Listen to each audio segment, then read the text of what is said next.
Listo. Bueno, pues buenos días.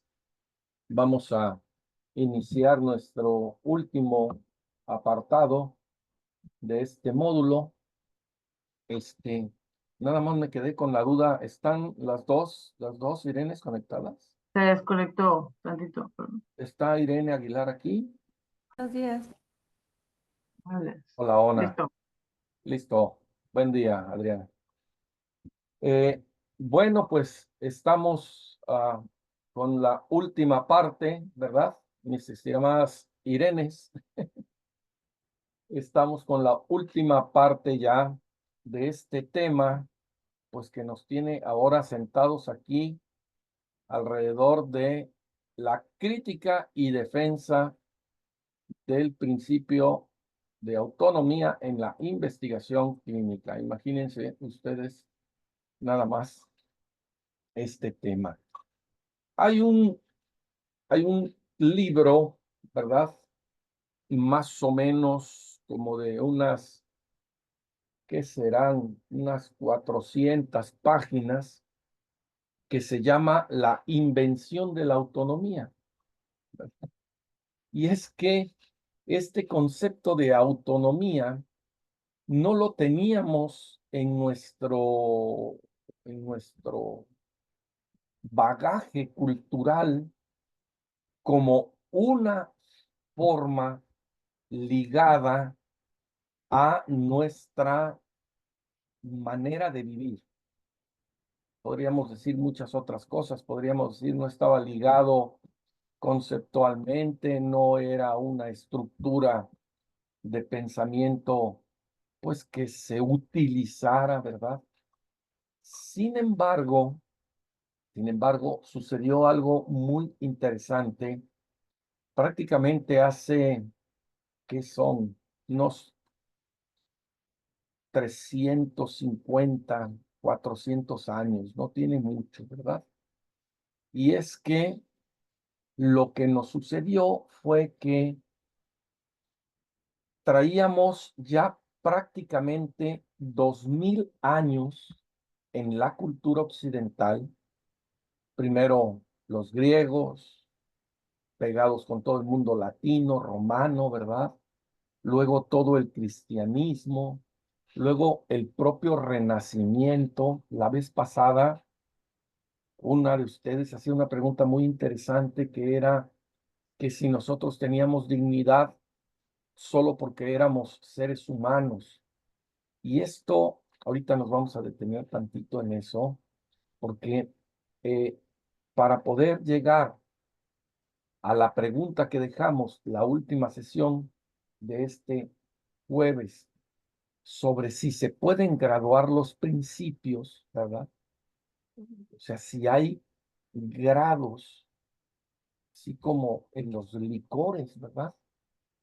Una cosa es el aguardiente y otra cosa es el coñac, ¿verdad? Entonces, los dos emborrachan, nada más que con grados diferentes. Entonces, para poder llegar a esa reflexión de si hay gradualidad, pues tenemos que detenernos nuevamente en esta noción de la dignidad y de cómo la autonomía viene a situarse como una nueva forma después del Renacimiento, ¿verdad? Y en la Ilustración. ¿Y quién lo hemos dicho? Ya va a ser Kant. ¿Qué fue lo que pasó en el fondo? ¿Qué fue lo que pasó en el fondo? ¿Por qué la autonomía? Pues hoy le dedicamos prácticamente un módulo a la autonomía, ¿verdad? Lo que sucedió es que durante 2000 años veníamos con la idea de que cualquier cosa, ¿verdad? No sé, este pañuelo tenía una esencia y que nosotros, cuando veíamos el pañuelo, lográbamos abstraer, esta era la concepción clásica, lográbamos abstraer, ¿sí?, la esencia de la cosa y entonces formábamos el concepto, ¿ya?, con la universalización de la esencia. Entonces, yo tomaba la esencia de este objeto, que es ser lente, ¿verdad? Y entonces no me traía el lente a la cabeza, sino me traía la esencia que es la lenteidad. Perdón. Lo mismo sucedía con esto. Yo tomaba la esencia de la taza y me traía en mi mente la taseidad.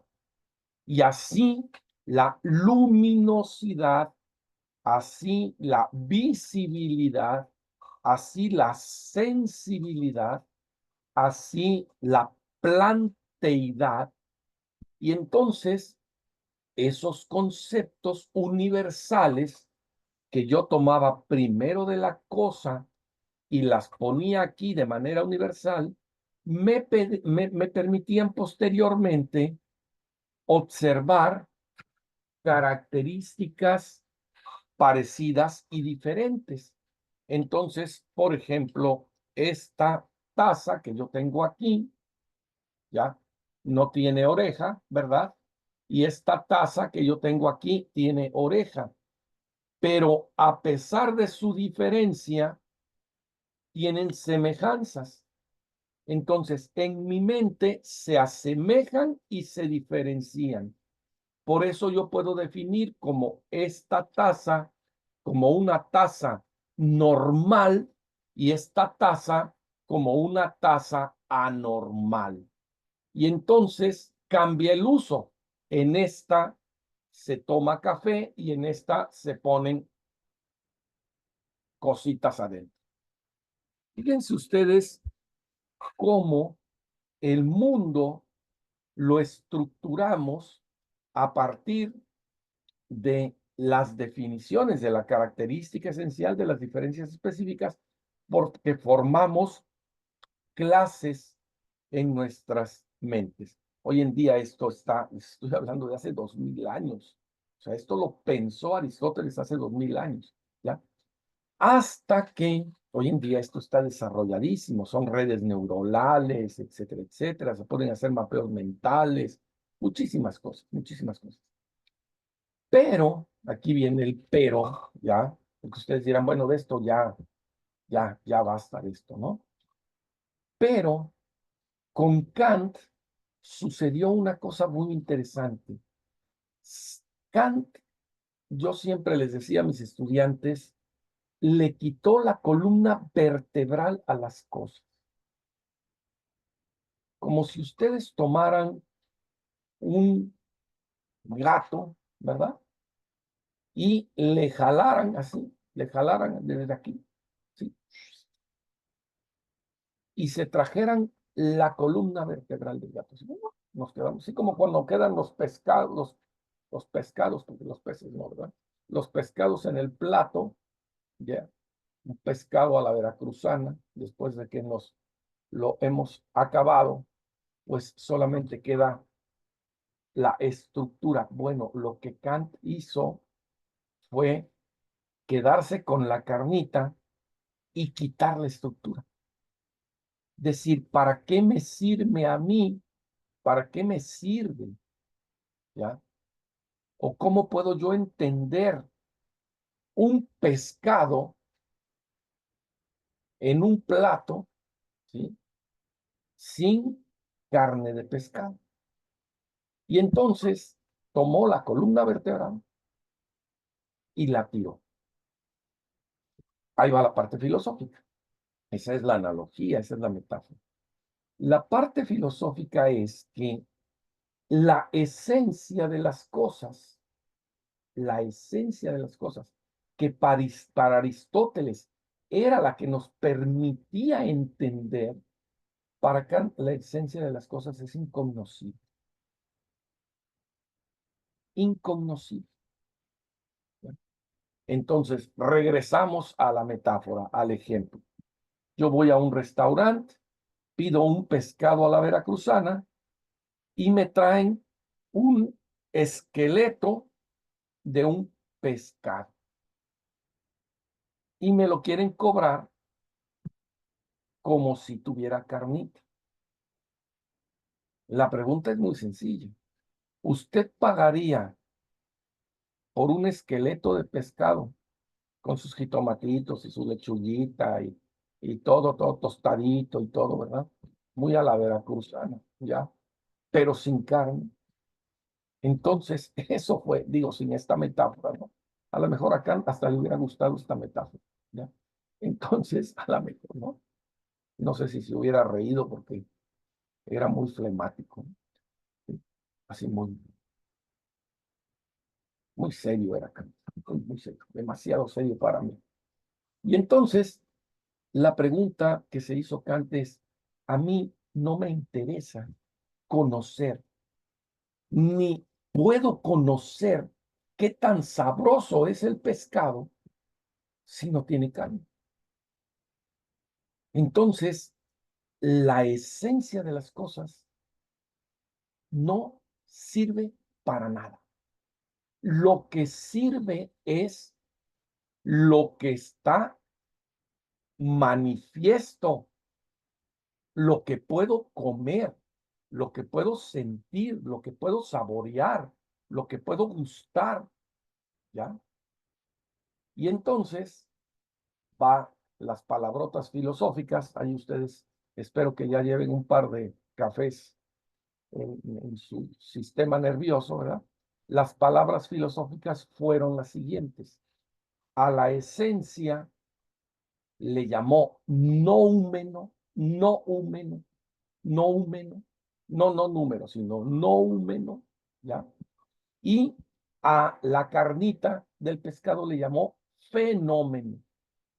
Y entonces cambió la manera de construir las cosas. Porque ahora no son las cosas las que nos dicen lo que son, sino es la manifestación fenoménica, la manifestación, la carnita de las cosas, no la esencia de las cosas, no lo que sostiene las cosas en sí mismas, sino lo que manifiestan esas cosas, ¿verdad? La manifestación, la carnita de las cosas, las que nos van a decir lo que son las cosas. Y ustedes dirán, Rafa, ¿todo esto para qué? Pues porque resulta que con esto cambia el enfoque clínico. Cambia radicalmente el enfoque clínico. Porque ahora no es el clínico el que entiende lo que le pasa al otro, sino es el otro el que manifiesta desde sus representaciones y significados lo que son las cosas. Y aquí cambia de la tradición a la modernidad. Cambiamos del principio terapéutico de la totalidad de la persona, desde el principio de la vida física, desde la libertad y la responsabilidad, toda aquella bioética, desde la solidaridad y la subsidiariedad, aquellos 4 principios bioéticos quedan en manos de los personalistas, que son, bueno, hay universidades que tienen este enfoque, ¿verdad? Aquí, por ejemplo, en Monterrey, la UDEM tiene un enfoque personalista, la Salle tiene un enfoque personalista, la Anáhuac tiene un enfoque personalista, en España la Universidad de Navarra, no se diga, tiene un enfoque personalista, ¿verdad? Pero está todo el otro mundo, el mundo no judeocristiano, no tradicional, no el mundo latino, ¿ya? Sino el mundo ilustrado, ¿ya? viene toda la otra línea que es la corriente ilustrado racional, en donde, a ver, yo no sé lo que usted tiene, lo que a usted le duele, lo que para usted significa. Entonces, debo de partir siempre de usted, que es el paciente. El propio concepto de paciente ya no es concepto, ya no sirve el concepto de paciente. El otro ya no es paciente, el otro es actuante, ¿verdad? Lo que pasa es que todavía quedamos ahí con resabios lingüísticos, ¿no? Pero deberíamos de preguntar si ya llegó, no sé, el actuante, ¿verdad? Porque, o el doliente, a lo mejor. ¿Cuántos dolientes viste el día de hoy? No, pues hoy vi 40 dolientes. Ah, caramba, con razón traes esa cara de cansado, ¿ya? Porque si dices, hoy vi 40 pacientes, hombre, caramba, pues nomás hiciste 40 cosas, ¿no? Pero cuando mides desde el dolor y ves que trabajas con 40 dolores, con 40 historicidades, con 40 formas de percibir el mundo, con 40 formas en las que tú te aproximaste, pero no sabes si llegaste, entonces, entonces, pues cambia totalmente el enfoque. Dejamos pues ya la famosa esencia de las cosas y nos pasamos a los fenómenos de las cosas, ¿ya? ¿Alguna duda, alguna pregunta, alguna reflexión en este primero y 10 aquí, en estos primeros 20 minutos? Yo tengo una pregunta. Lo que hizo Aristóteles en la parte de tomar la esencia y después como que es la parte, eso se llama la abstracción en psicología o no sé cómo, o bueno, Sí, sí, ¿es la Janet, abstracción? sí. Lo que pasa es que la abstracción, haz de cuenta, como las cosas tienen una esencia, entonces la abstracción la hace una cosa que Aristóteles llamó el entendimiento agente.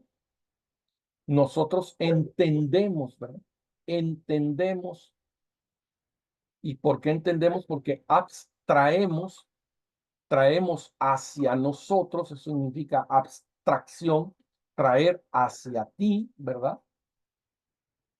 Entonces, abstraemos la esencia de la cosa y la construimos como un concepto universal por medio del entendimiento ajeno.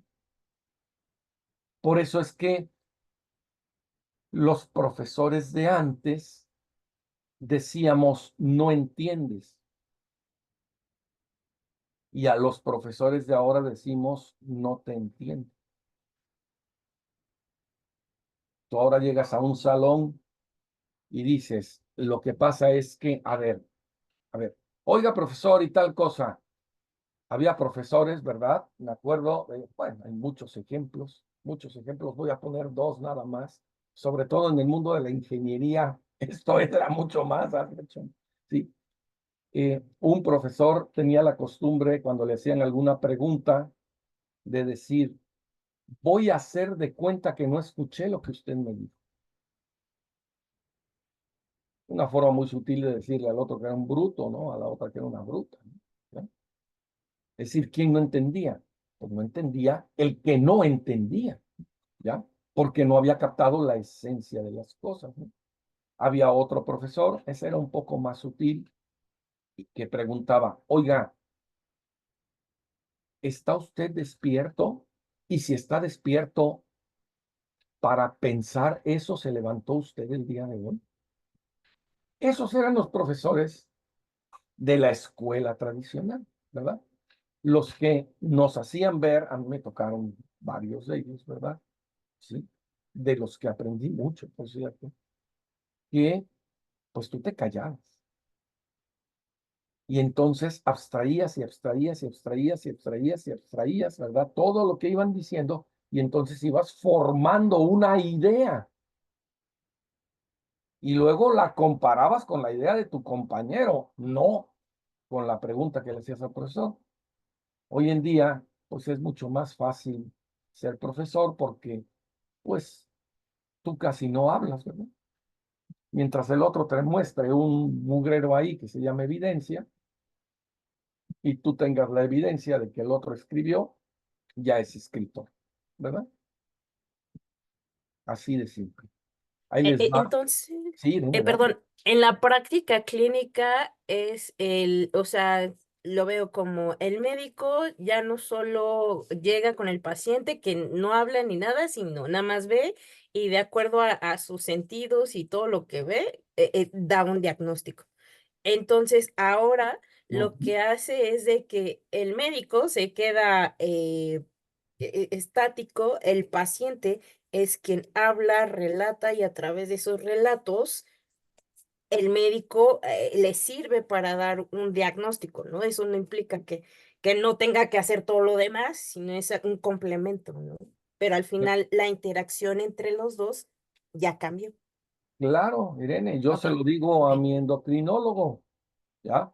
Le digo, Toño, ¿cómo ves mis análisis? ¿Cómo ves mis números? ¿Ya? Y me dice, mira, estamos un poquito arriba en este número. Le digo, ok, muy bien. Ahora te voy a hacer una pregunta. Estos números de normalidad bioquímica no están sacados con gentes de mi edad, están sacados con gentes de tu edad, no de la mía. Es decir, la población sobre la que trabajaron no es con gentes entre 60 y 80 años. La población con la que trabajaron es de, con la mediana, es decir, con gentes de 40 años. Entonces te voy a pedir un favor, te voy a pedir un favor. Yo voy a hacer lo que tú me digas. Me voy a tomar el medicamento que tú me digas, pero sácame de tus rangos, porque siempre estoy mal. Fíjate nada más la fuerza de esto. O sea, yo tengo mi propia autonomía corporal y no me gusta que tú me diagnostiques dentro de los rangos estadísticos. ¿Cuándo va a haber alguien normal? O sea, tú ve a cualquier reunión, saca el tema en una reunión social y todo el mundo tiene alto la glucosa, todo el mundo tiene alto los triglicéridos, todo el mundo tiene alto el colesterol, todo, todos estamos enfermos. Todos estamos enfermos. ¿Y qué es lo que está sucediendo ahí? Bueno, pues que hicimos una universalización estadística. Esto es delicadísimo, ¿ya? Hicimos una abstracción de una muestra poblacional, una abstracción, y esa abstracción la anormalizamos la abstracción. Y entonces, ¿verdad? Con eso, ahora juzgamos y pasamos por el rasero a cualquier singularidad. Y entonces, bueno, pues yo nací mal y me voy a morir mal. Nací enfermo y me voy a morir enfermo. ¿Quién es normal? ¿Quién tiene los números normales? Por eso yo le digo al médico, ¿no? Además, es de toda la vida, ¿no? Es un jovenazo extraordinario de toda la vida. Entonces, bueno, de toda la vida suya, más que de toda la vida mía, ¿verdad? Porque él tiene 45 años y yo, pues prácticamente le llevo 20 años, ¿no? Entonces, le digo, sácame de tus rangos, sácame de tus números, ¿no? Porque mientras me sigas metiendo a tus números, pues me vas a seguir aumentando el gramaje, ¿no? Eso es lo que vas a terminar haciendo. Entonces lo que pasa es que a viejitos como Rafa, ¿verdad? Pues les vamos a soportar con el mismo medicamento, ¿sí? Esta variabilidad. Y entonces fíjense cómo ya empezamos a meter el concepto de gradualidad, ¿ya? O sea, la gradualidad no está en razón de la cosa, la gradualidad está en razón del fenómeno. Llegamos muy rápido. Lo voy a volver a repetir porque esto es oro molido. La gradualidad de la autonomía no está en razón de la cosa.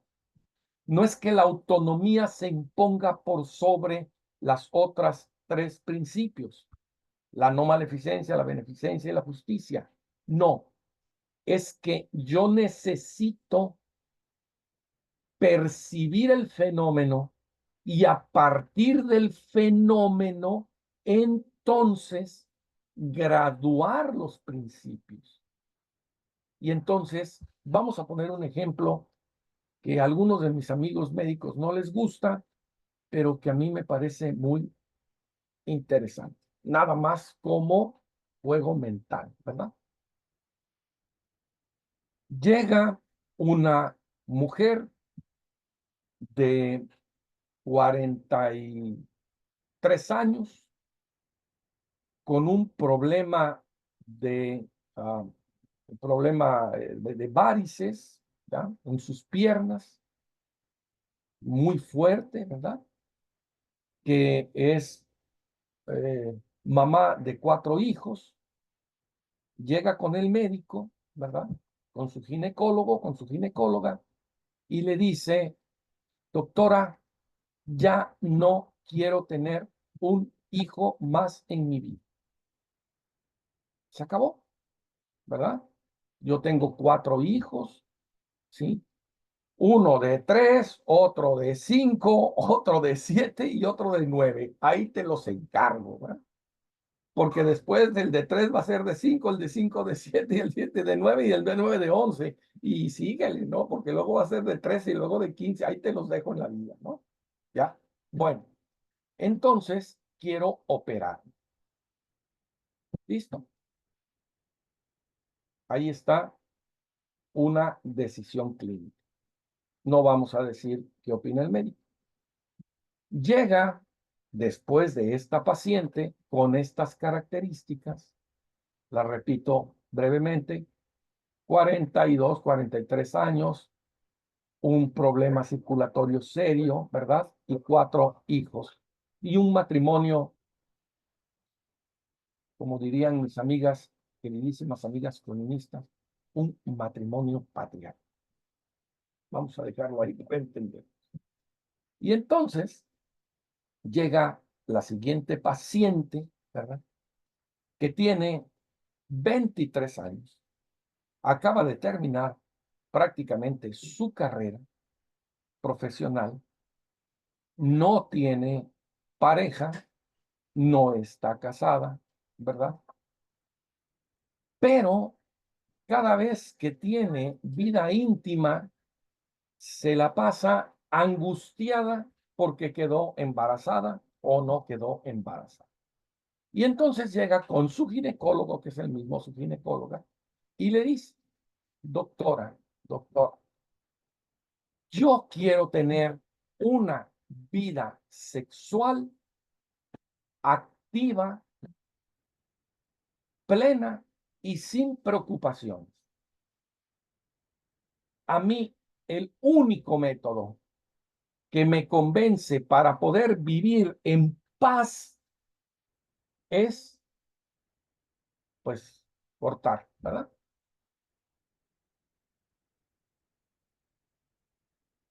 La pregunta parece muy simple, ¿sí? A todos por igual, a todas por igual. Pero la respuesta parece que no es así, ¿no? Es decir, no hay ningún problema legal en ninguno de los dos casos. ¿Sí? Son 2 casos que tienen que ver con mejorar la calidad de vida. Nada más que la vida en un lado es una cosa y la vida en otro es otra. Son 2 casos en donde se ejerce la libertad. Nada más que la libertad en un caso es una y la libertad en otro caso es otra. Y entonces, tú vas con un médico, ¿verdad? Tú vas con un médico y a la chica le dice que sí, porque él está de acuerdo en que hay que vivir una vida, chalala, chalala, ¿verdad? ¿Ya? ¿Sí? Y cómo traer hijos al mundo si no hay una estructura, todo el rollo que te quieras meter en la cabeza. Todas las descripciones del fenómeno que quieras tú ponerle, todas las variables que le quieras amontonar, es asunto tuyo y de él o la paciente, ¿ya? Y del otro lado, la misma historia. O sea, donde comen 4, comen 5, ¿verdad? Pues usted sí tiene 43 años, pero mire, a mí mi mamá, y esto es real, ¿verdad? A mí mi mamá me tuvo a los 40 y tantos, ¿no? ¿Ya? Entonces, ¿dónde está el tema? ¿Cómo resolver bioéticamente esto? ¿A quién respetarle la autonomía como principio y a quién no hacerle el mal como principio, no respetando como principio de principios la autonomía? ¿Algún comentario, alguna reflexión sobre este tipo de situaciones?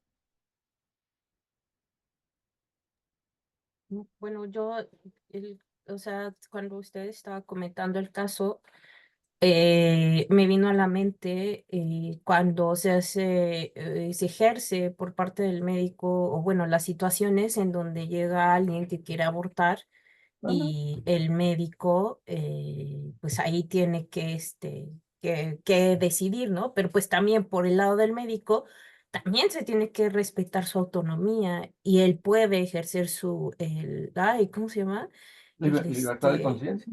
La libertad de conciencia, exacto, ¿no? ¿Ya? Entonces, sí, es interesante, ¿no? Que al final, pues, creo que no solo es, o sea, sí es del paciente, evidentemente, y depende de los casos, pero también Pero, se puede aplicar al revés, ¿no? claro, claro. Solamente, mi querida Irene, recordar que el Código Penal en el Distrito Federal es diferente al Código Penal, ¿sí? En Monterrey. Entonces, si aquí lo haces, vas a la cárcel. Si en el DF no lo haces, vas a la cárcel. Es decir, diario, diario, diario, diario. En los centros de salud, en el Distrito Federal, se atienden, creo que son entre 15 y 20, ¿ya? 15 y 20 interrupciones del embarazo. Y ya empezamos con palabras, ¿verdad? Amontonando palabras. No es que yo sea un conservador o un liberal, sino simplemente, ¿verdad?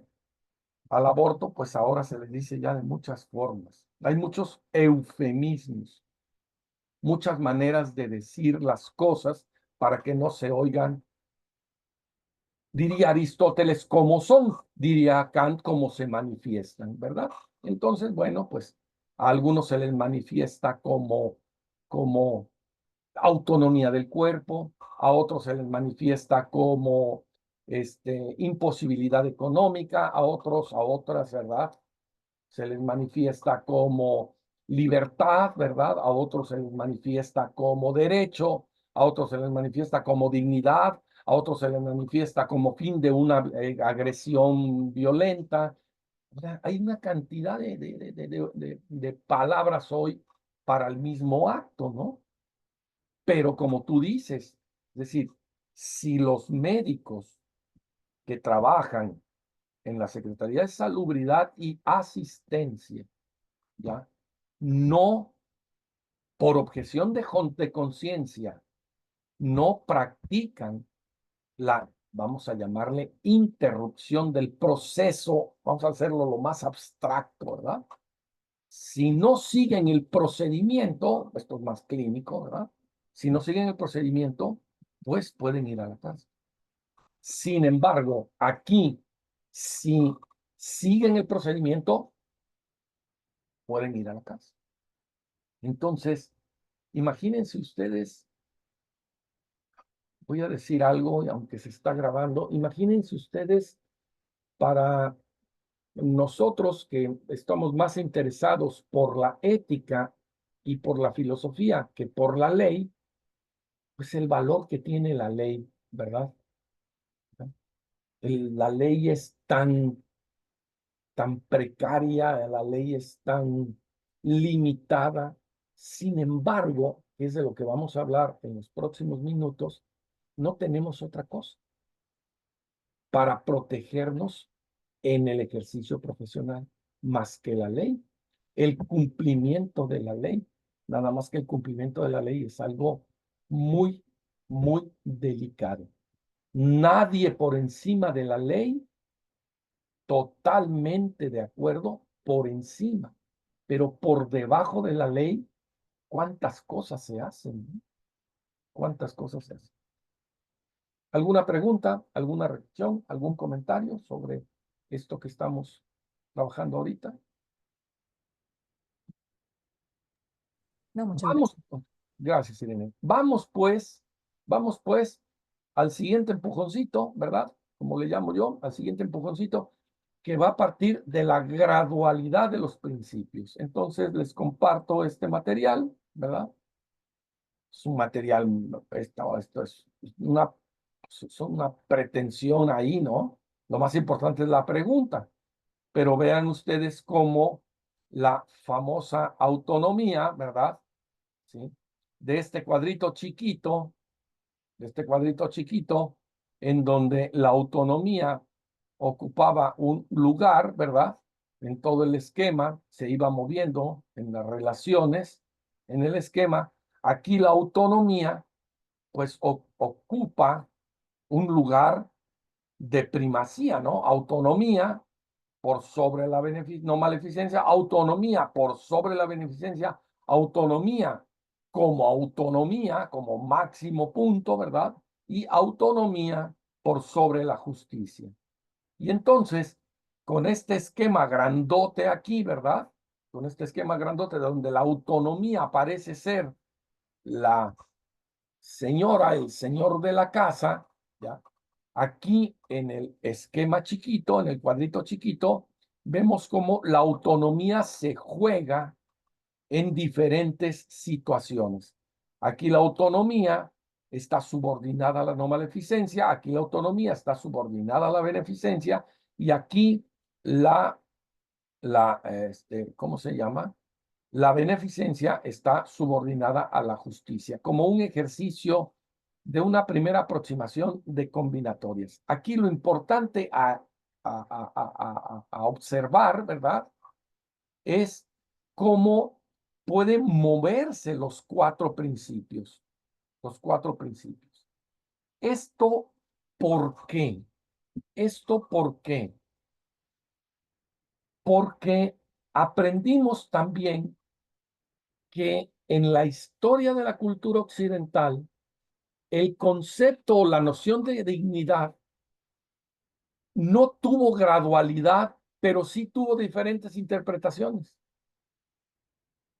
Entonces, apoyándonos en la variabilidad de interpretaciones que ha tenido el concepto de dignidad en la historia de la cultura, ahora los eticistas no nos parece extraño que si el concepto de dignidad en la historia de la cultura varió, no nos parece extraño hoy que el concepto de autonomía se pueda graduar, ¿ya? No nos parece extraño. Por ejemplo, el concepto de dignidad para los griegos y los latinos, ¿verdad? Los romanos, estaba tipificada como una jerarquía social. Aquí hay un ejemplo muy bonito, que siempre me gusta comentar para clarificar lo de la jerarquía. Fíjense, cuando un senador romano perdía el poder, o sea, en Roma, pertenecer al Senado era, después del César, el senador. Y de hecho, en la actualidad también, ¿verdad? Es decir, si tú quieres llegar a ser gobernador de estado, el paso anterior es ser senador. y después de gobernador de estado, presidente de la República. O sea, las estructuras de poder siguen siendo las mismas, las estructuras de jerarquía siguen siendo las mismas.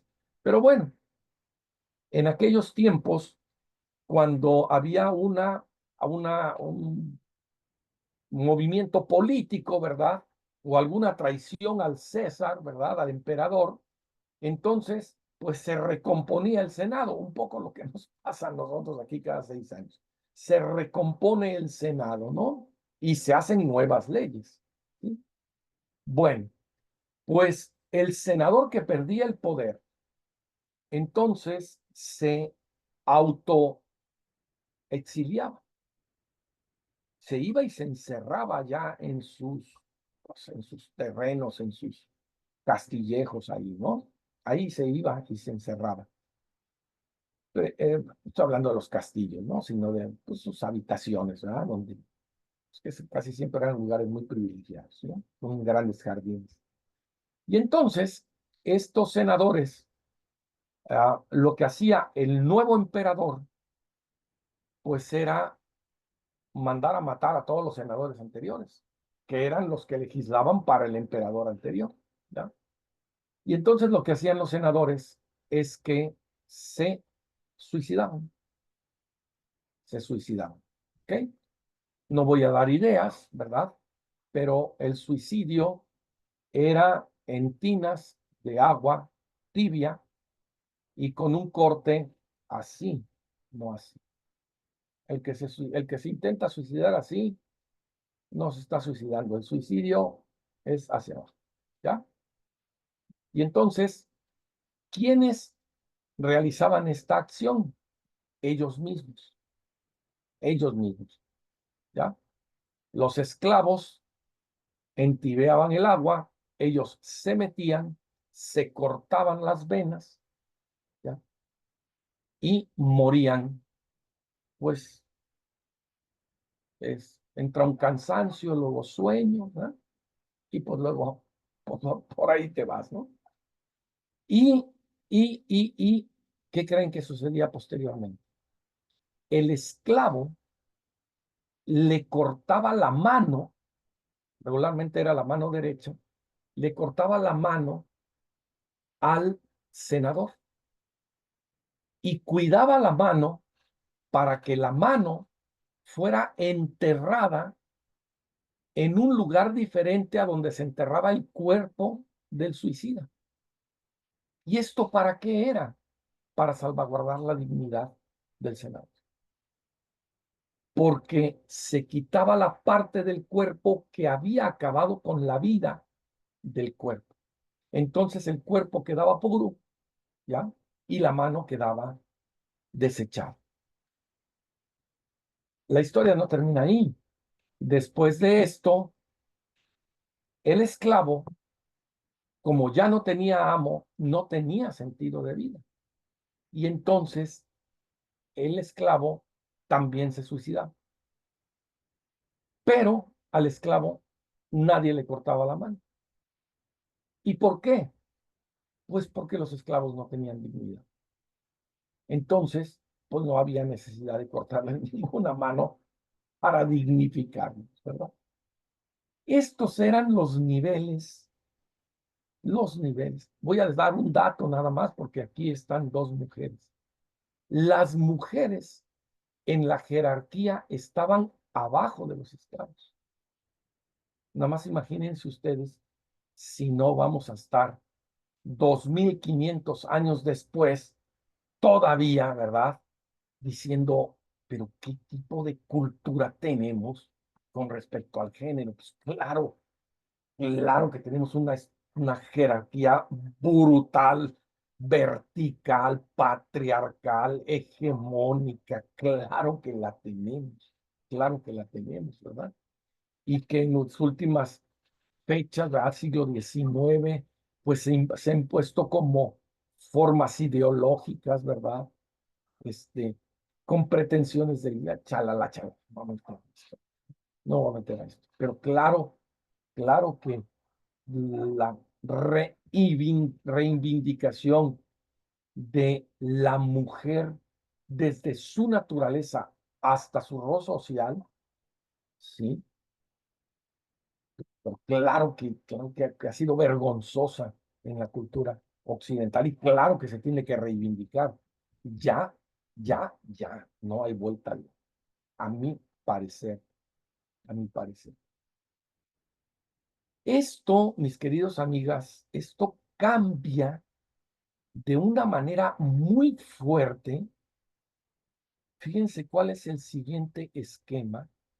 Cambia de una manera muy fuerte esta noción de jerarquía social cuando viene el tema de algunos miembros, sobre todo del ejército romano, que empiezan a dejar en libertad a sus esclavos. ¿Y esto por qué? ¿Ya? ¿Esto por qué? Porque empiezan a gestarse unos grupos que primero se reunían en catacumbas, en las periferias, y que se hacen llamar grupos cristianos. Los famosos cristianos de la Roma, los que luego pues cavan los emperadores para para hacer circo romano, ¿verdad? Que vivían siempre de manera subterránea, ¿verdad? Siempre en la periferia, siempre escondiendo sus creencias. Estos cristianos, a estos grupos de cristianos se empezaron a adherir algunos miembros del poder, ¿sí? de la fuerza bruta, como decimos ahora, ¿no? La fuerza bruta del Estado, es decir, del ejército, ¿no? Y entonces se empiezan a dar, tenemos relatos históricos de eso, se empiezan a dar fenómenos curiosos como aquella frase que para quienes son creyentes, ¿verdad? Aquella frase de yo no soy digno de que entres en mi casa. ¿Esto quién lo dijo? Esto lo dijo un soldado romano del más alto rango. ¿Cómo va a ser que un soldado romano no se sienta digno de que un esclavo entre a su casa o de que un creyente cristiano entre a su casa? Yo no soy digno de que entres en mi casa, pero una palabra tuya bastará para sanarme. ¿Cuál es la palabra? Pues la palabra es el amor, ¿ya? Y entonces, tú ya no eres mi esclavo, tú eres mi hermano. ¿Y por qué somos hermanos? Porque somos ambos hijos de Dios, ¿verdad? Son bautizados, son hijos de Dios. Y estos hijos de Dios, que ahora son hermanos, tienen la misma dignidad. Entonces, de pasar de una estructura jerárquica a una estructura de fraternidad, ¿verdad? Pues modifica significativamente las relaciones sociales, ¿no? Déjate toda la cuestión religiosa, ¿verdad? Toda la cuestión, no la voy a tocar, ¿no? Toda la cuestión religiosa modifica las relaciones sociales. Y esto después, en el siglo IV más o menos, ¿verdad? Con Constantino, por intereses de poder de Constantino, no por interés por el cristianismo, ¿no? Eso sí me queda claro a mí, bueno, desde mis lecturas, ¿no? Por intereses de poder del Constantino, que le interesaba pacificar el imperio, entonces nombra al cristianismo religión oficial y genera una gran fraternidad, que es la fraternidad, ¿ya? De todo el mundo este del imperio de Constantino, ¿no? Que llevó, pues, a la construcción de una de las grandes bibliotecas, que fue la biblioteca primero de Alejandría y luego la de Constantinopla. Eran centros de poder de una manera impresionante, ¿no? Sí. Primero en Alejandría, después Constantinopla, ¿no? Se convierten en grandes centros de poder que, que siempre están en disputa, ¿verdad? con aquellos romanos, ¿verdad? Con aquellos romanos que habían sido un gran centro de poder, ¿verdad? Todavía hoy en día, hace 15 días, la presidenta de Italia andaba gritando ahí en sus mítines, ¿verdad? La capital de Italia es Roma, ¿verdad? Y la intención que tiene ella, esto como una acotación, ¿verdad? Es traerse la comunidad europea a Roma, ¿verdad? No, que no esté en Bruselas, sino en Roma, como es el centro del poder, ¿no? Imagínense ustedes, 2500 años después andamos todavía con esas cosas. Bueno, después de eso, ¿verdad? Disculpen el cansancio un poco de esta narrativa, pero es que es muy importante para poder llegar, ¿sí? A ver por qué la gradualidad. ¿Por qué no nos sorprende que se pueda graduar la autonomía, no? ¿Por qué no se sorprende que en una consulta clínica tú le puedas decir al paciente, entre comillas, ¿sabes qué? Pues tú tienes todo el derecho, pero si no haces lo que yo te digo, yo voy a hacer el mal. Eso es son palabras, son hilos transparentes, ¿no? Hilos transparentes. Pasamos toda la época medieval, ¿verdad? Y entonces en el Renacimiento, lo mencioné la vez pasada, este muchachito de 23 años, 22, 23 años, escribe un ensayo sobre la dignidad humana, bellísimo ensayo, en donde dice, pues miren, el tema es muy sencillo. Somos, a respuesta de Irene, ¿verdad? Tenemos dignidad porque somos seres humanos. No tenemos dignidad porque tengamos jerarquía, como decían los grecorromanos. No tenemos dignidad porque seamos hijos de Dios, ¿verdad? Sino tenemos dignidad porque podemos elegir si ser dioses o bestias. Por eso tenemos dignidad, ¿ya? Y entonces ahí entra desde el Renacimiento el concepto de la dignidad. Y lleva todo esto, pues, a lo que ya hemos estado trabajando, que es la cuestión de los medios y los fines, ¿verdad? ¿Sí? Nunca al otro solo como medio, Kant, sino siempre como un fin en sí mismo, hasta que llegamos, ¿verdad?, a la época actual, en donde la pregunta que nos hacemos es, ante toda esta cantidad de variaciones e interpretaciones históricas de la dignidad, la jerarquía, la revelación, el antropos, los medios y los fines. Hoy en día la dignidad está matizada por las emociones, ¿verdad? Es que yo sentí feo cuando me viste. Caramba, ¿y cómo te vi, no? Es que usted violentó mis derechos porque yo puse aluminosidad porque rima con eternidad. Pues sí, hijo de mi vida, pero la palabra aluminiosidad no existe. No, pero sí rima. Y como yo estoy haciendo el poema y el poema es mío, yo puedo hacer lo que quiera. Esto, mi querida Irene, esto que les estoy platicando es real, ¿eh? Esto le sucedió a mi esposa. A mi esposa que da clases de literatura y de poesía. Así decía el poema. Y entonces te miré por la ventana a través de la aluminiosidad, porque allí fue donde yo vi la eternidad. Y entonces le pregunto a mi esposa, oye, pero esta palabra de aluminiosidad no existe. Ah, no, la inventé yo. Pues sí, pero tú no puedes inventar palabras, ¿no? O si inventas palabras, pues a lo mejor tienes que tener, no sé, ser miembro de la Real Academia de la Lengua o filmar muchas películas y crear un estilo nuevo y llamarte Cantinflas y entonces la Real Academia de la Lengua, ¿verdad? Se incorpora la palabra cantinflear, ¿verdad?, dentro de su acervo, pero tú no puedes inventar palabras así porque estás haciendo un poema. Y le dijo, pues yo la inventé, allí se queda, simplemente porque rima. Aluminiosidad rima con eternidad. Y si le quito aluminiosidad, entonces ya no rima con la eternidad y ya no está el poema. Entonces, como el poema rima, está bien. Esos son los constructos de la dignidad hoy en día.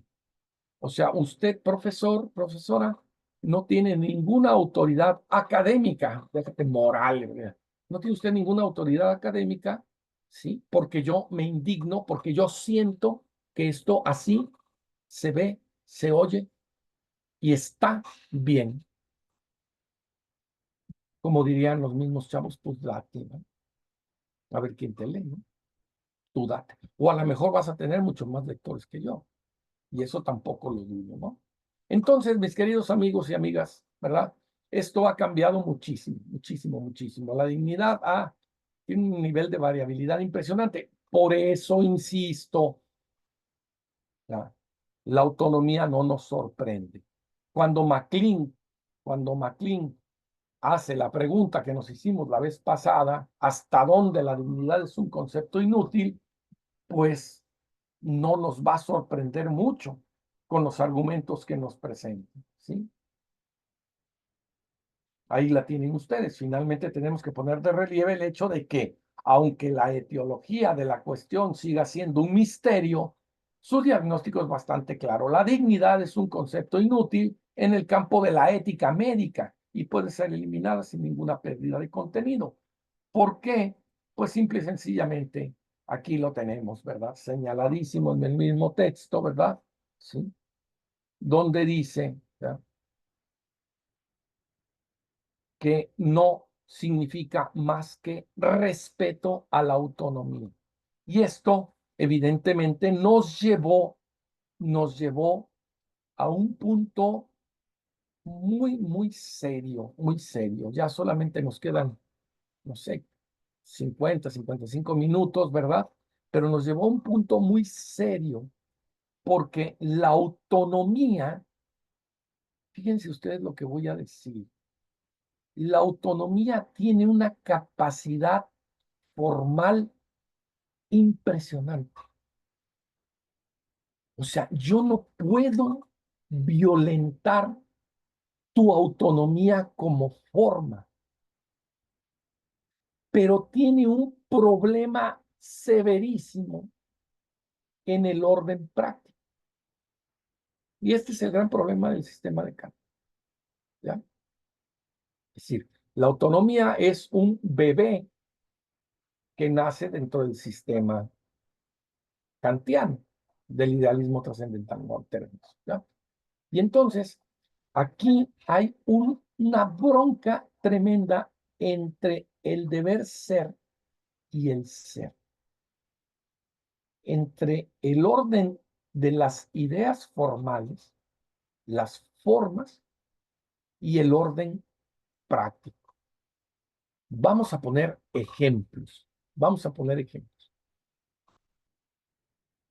Rafa, los números, ¿qué idea más formal quieren ustedes que un número, ¿ya? Uno, ¿dónde vive el uno, verdad?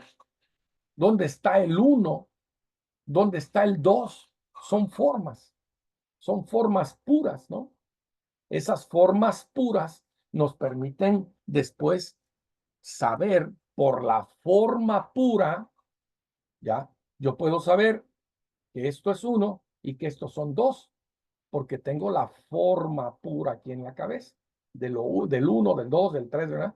Por eso, cuando los niños aprenden los números, aprenden formas puras y les abre mundo, porque empiezan a poder contar, ¿ya? Y después, cuando también no solamente los números, sino las letras, no solamente aprenden a contar, sino también aprenden a narrar. Y entonces, contar no solamente son cuentos de cuentas, sino cuentos de historias. Y en eso se nos va la vida, en contar, en contar y en contar, en contar y historias y en contar cosas. en contar relaciones y en contar cosas. Ahí se nos va la vida.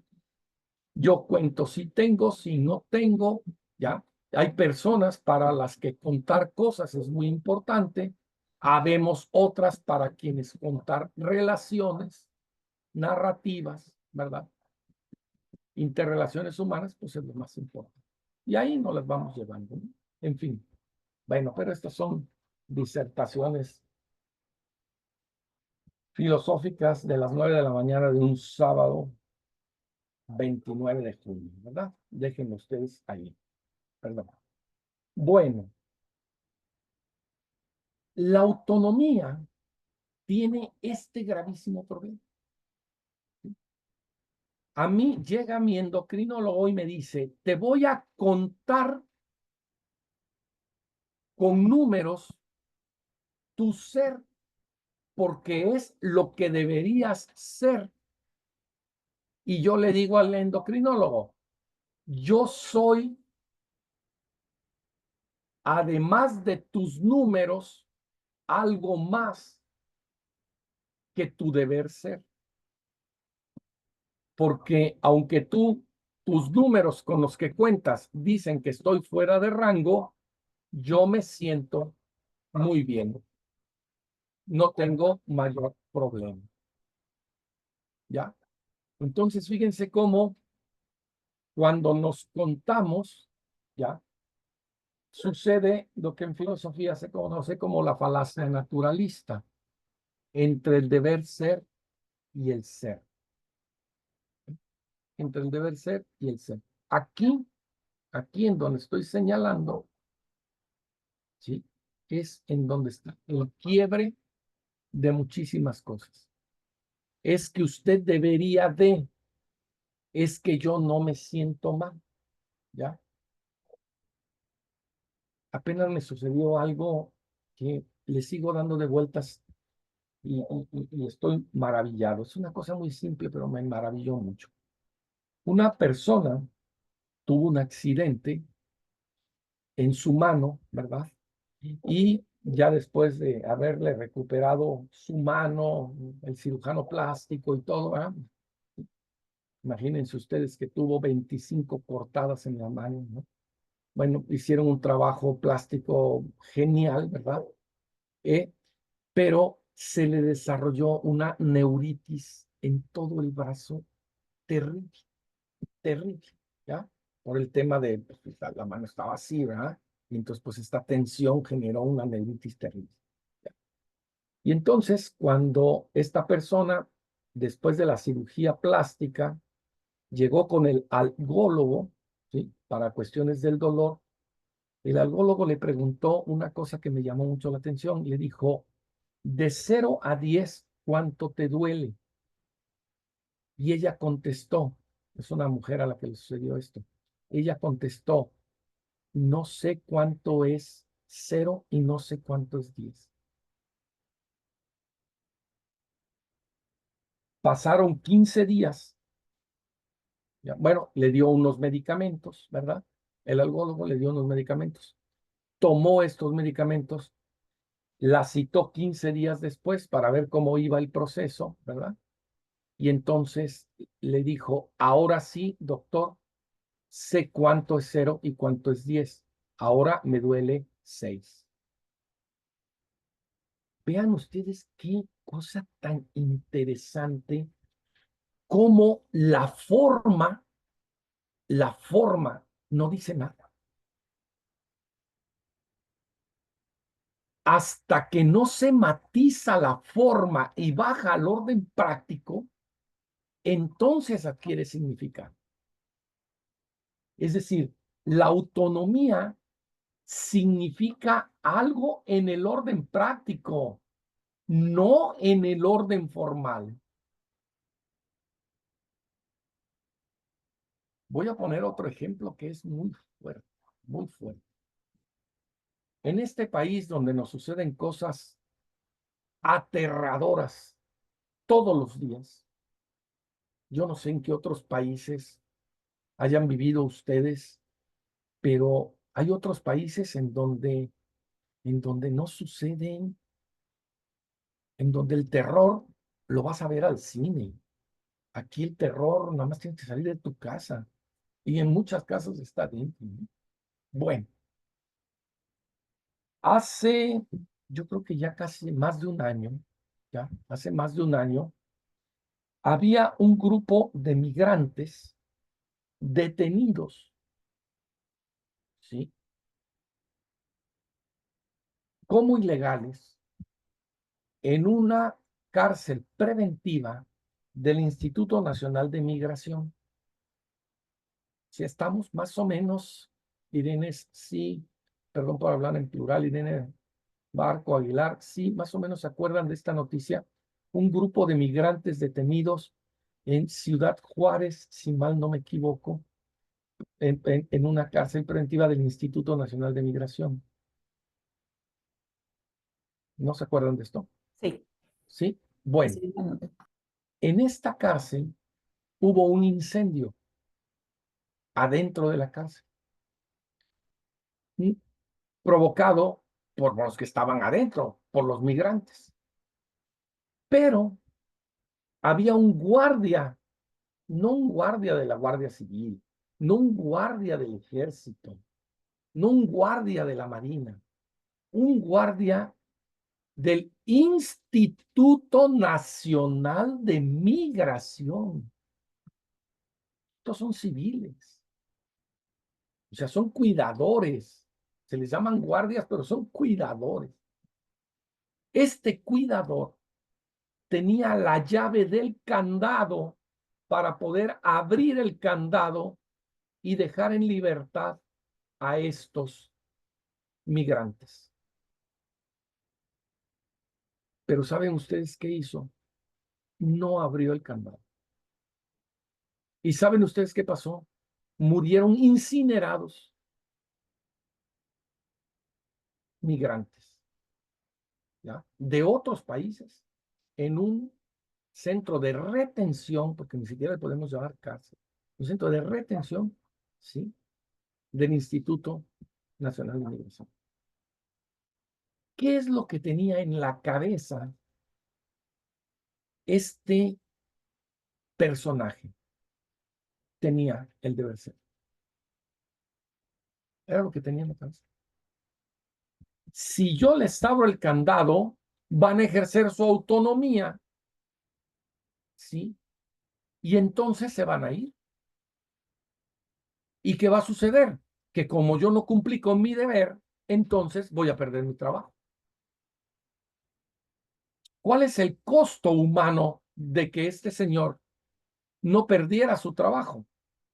La muerte de un grupo de migrantes quemados.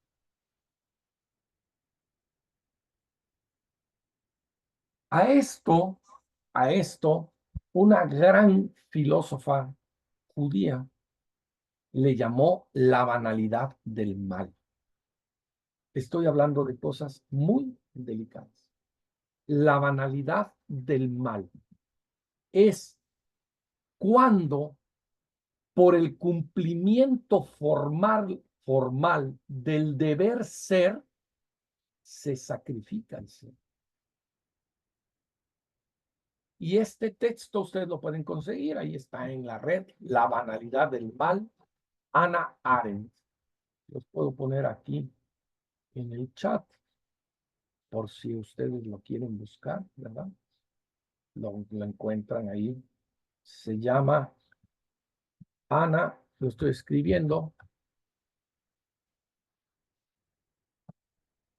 Arendt, La banalidad del mal. Yo les digo a mis alumnos que este libro es más importante en su vida profesional que el libro de anatomía y fisiología, ¿ya? Gracias. La banalidad del mal de Hannah Arendt. Este libro, Hannah Arendt lo escribió, ella trabajaba para un periódico en Nueva York y la comunidad pues sionista de Jerusalén, de Israel, de Jerusalén, capturó a un personaje de las guardias de Hitler, de la SS, ¿verdad?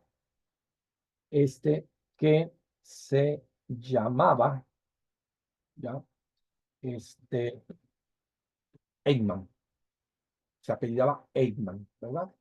¿Ya? Y entonces, cuando lo capturan, pues lo capturan en Argentina, ¿no? Se lo llevan a un juicio por crímenes de lesa humanidad y lo responsabilizan de la muerte de 3 millones de judíos. ¿Qué era lo que hacía Eichmann o Eichmann, verdad?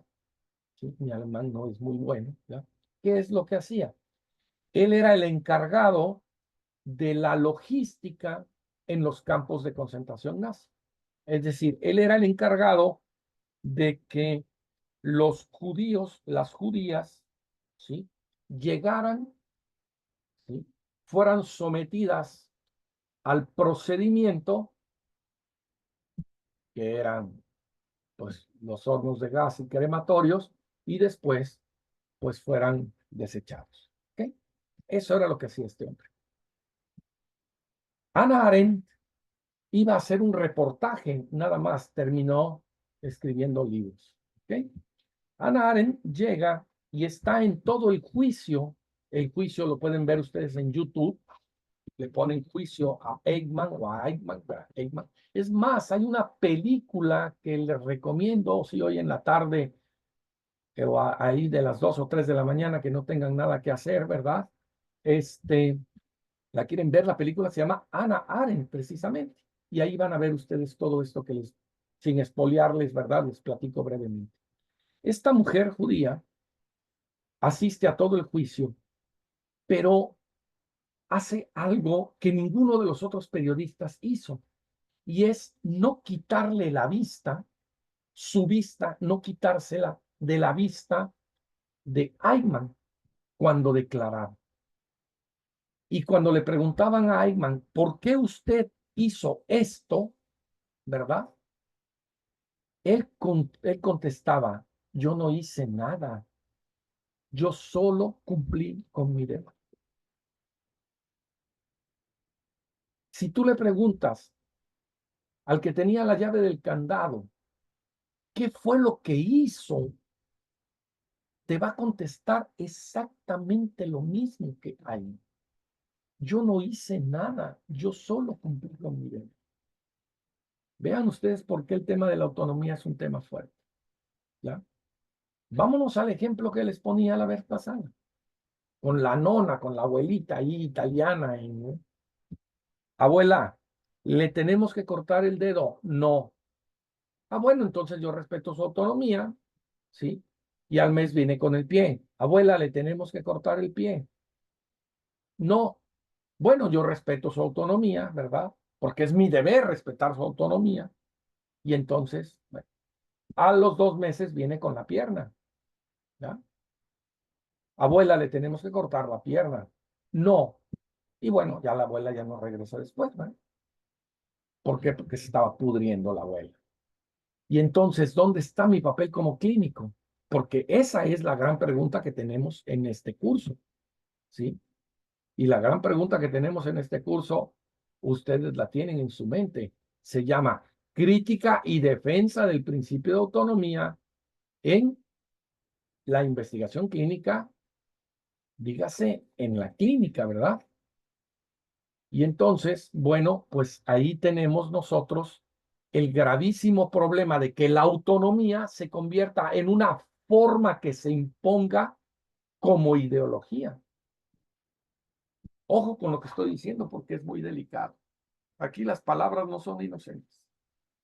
Mucho cuidado en la investigación clínica, mucho cuidado en la experimentación clínica, mucho cuidado en el consultorio clínico cuando la autonomía se convierte, ¿sí?, en una forma pura. No es que yo respeto la autonomía. Pues sí, pero se va a suicidar. Sí, pero pues es su autonomía. A ver, espérame. O sea, es su autonomía formal, pero el orden práctico, ¿sí? Exige la beneficencia. El orden práctico exige la no maleficencia. El orden práctico exige la justicia. Y ahí es en donde la autonomía, ¿sí?, tiembla un poquito, ¿verdad? Tiembla un muchito, ¿no? O sea, yo respeto tu autonomía formal, pero tu autonomía en el orden práctico me parece un error gravísimo.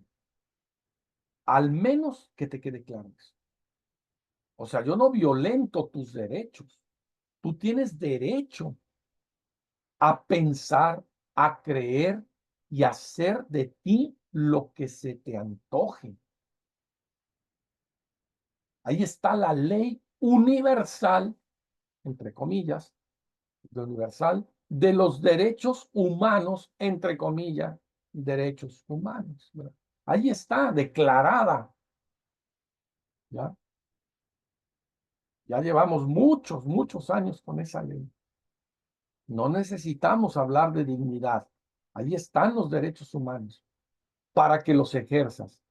Nada más que el ejercicio que estás haciendo es una forma.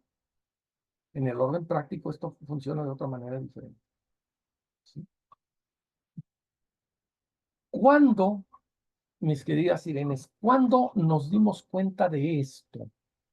Nos dimos cuenta de esto en la pandemia. Cuando la autonomía se fue, entre otras tantas cosas como la justicia, la no maleficencia y la beneficencia, ¿sí?, el principio terapéutico, etcétera, se fueron por el caño. En la pandemia todo esto se fue literalmente por el caño. O sea, ¿cuál autonomía? Me pregunto yo, si entrabas por la puerta grande y salías por la puerta de atrás, si bien te iba. Y embolsado, si bien te iba. Y a la fosa común, si bien te iba. ¿Verdad? Tengo unas fotos por ahí en donde vendían bolsas para muertos, bolsas negras así, unas bolsotas. Estaba un señor ahí en un país latinoamericano, no recuerdo si era El Salvador o Honduras, una cosa así, y decía bolsas para muertos, ¿verdad? O sea, ¿cuál autonomía? ¿Cuál autonomía? O sea, si al médico, a la médico le caías bien, si al enfermero, a la enfermera le caías bien, te prestaban su celular para que le hablaras a tus seres queridos y les dijeras, ya estoy al 85 de respiración, ¿verdad? Si bien te iban. A mí se me murieron 3 hermanos en la pandemia. 3 hermanos. Uno de ellos entró porque le dolían las piernas, así. No soportaba el dolor de las piernas. Al segundo día, resulta que en el hospital privado le iban a operar, a amputar una pierna, y al tercer día estaba muerto. ¿Cuál autonomía? ¿Cuál autonomía? ¿Ya? La pregunta es muy fuerte. Es muy fuerte. Vamos a darle el siguiente empujoncito en lo que nos queda de nuestra sesión del día de hoy. Entonces, pues hay una falacia, ¿verdad? Hay una falacia naturalista entre el deber ser y el ser. Yo soy un enamorado del ser y a mí el deber ser siempre me ha ocasionado severos problemas. Es que, Rafa, tú deberías de ser más claro en tus explicaciones. Es que a mí no me da, mano, yo soy así. Es que tú deberías de ser como tu hermano. No, hombre, pues peor, ¿verdad? No, pues no soy mi hermano, ¿verdad? Es que tú deberías de ser Más amable, pues hasta aquí me da la amabilidad, mano. Esto es lo que soy. Estoy tratando de ser mejor, pero no trato de deber ser nada. ¿Ok? Entonces, es que tú deberías de tener estos números, Rafa, para ser normal. Discúlpame, pero no me da la bioquímica ya, güey. O sea, tengo 64 años, no me da la bioquímica para más. ¿Verdad? Es más, creo que estoy llegando bastante corrido con aceite, ¿no? Entonces, vámonos por partes, ¿no? Siguiente empujón. Resulta que ahí vienen los monstruitos, ¿verdad? Resulta, no los voy a aburrir con todo esto, ¿no? Pero que a partir de todas estas discusiones que estamos teniendo, pues surge la necesidad de pautar, ¿ya? De pautar. Así como se hace, ¿sí? Ya ven que cuando alguna vez en la secundaria, si es que les tocó por ahí esta fortuna y si les tocó de mejor manera, mucho mejor, ¿verdad? Les encargaron un cuaderno pautado para poder pautar música, ¿verdad? Para poder componer, ¿sí? Con pautas una composición. Bueno, pues estas pautas no solamente están en el mundo de la física, también están en el mundo de las ciencias médicas, ¿verdad? Estas pautas, a partir de la declaración del Helsinki, se empezaron a poner estas pautas para que empezáramos a cantar más o menos la misma melodía, ¿ok? Como se los dije, no les voy a aburrir con los 21 puntos, ¿verdad? Pero vamos a señalar algunos en los que nos vamos a detener. Por ejemplo, la importancia de comités de evaluación ética. Esto es debido al Helsinki, ¿ok? Y el consentimiento informado individual, ¿verdad? Por ejemplo, el 8, riesgos de participar y beneficios de participar en un estudio, ¿sí? Por ejemplo, el 11, elección del control de ensayos clínicos. O sea, sí tienes autonomía formal, pero en el orden práctico me informas, ¿no? O sea, sí tienes autonomía formal, pero aquí me firmas, ¿no? Sí tienes autonomía formal, pero yo voy a revisar qué estás entendiendo por autonomía. Vean ustedes cómo las pautas van dando forma, tono, ritmo, impases, silencios, etcétera, etcétera. Es una gran canción, ¿ya? Esta vida yo lo creo cada vez más, ¿verdad? Esta vida es como una gran historia cantada, ¿verdad? Es como nuestra gran historia cantada. Entonces, pues a veces perdemos el tono, a veces los silencios no son los precisos, a veces el tono no es el adecuado, ¿verdad? Y pues ahí vamos viviendo, ¿verdad? Ahí vamos viviendo. A veces cambiando el tono, a veces ampliando los silencios, a veces pautando más, a veces, pues hasta a veces dejando de pautar, ¿verdad? Pero ahí vamos viviendo, ¿no? Chéquense el otro punto interesante, ¿verdad? Por ejemplo, algo que no se consideraba como la investigación, el punto 14, ¿sí? Lo que es la investigación y participación de niños, ¿verdad? ¿Sí? El tema importantísimo, el 17, de mujeres embarazadas como sujetos de investigación, ¿no? El 18, la protección de la confidencialidad, ¿no? Sí. Y bueno, pues el 21, ¿verdad? ¿Sí? La obligación ética de los patrocinadores externos de proporcionar servicios para la atención de salud. ¿Ok? Aquí esto es un conjunto de pautas que nos van a llevar en nuestros próximos 20, 25 minutos a el orden más. Fíjense lo que voy a decir y ya les dejo de aburrir con muchas cosas. Ya, esta es la última parte más práctica, ¿verdad? Ya. Esto que está apareciendo en su pantalla con el nombre de consentimiento informado, lo voy a dejar de compartir para decirlo. El consentimiento informado es la manera, forma más precaria, más primitiva que hemos encontrado los seres humanos para poder expresar nuestras pautas, nuestros cuentos, nuestras historias, nuestras canciones existenciales. ¿Ya? ¿Qué es la escritura? La escritura, ¿verdad? Hay una mujer que escribió un libro que les recomiendo muchísimo. Ella se llama Irene Vallejo y el libro se llama El infinito en un junco. Así se llama el libro. Si gustan ustedes, les puedo escribir aquí para que lo tengan. Ella se llama Irene Vallejo, les decía, y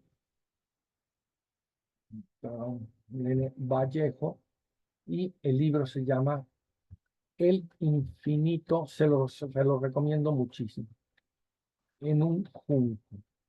¿Okay? Este es un libro que habla de la historia de los libros. ¿Sí?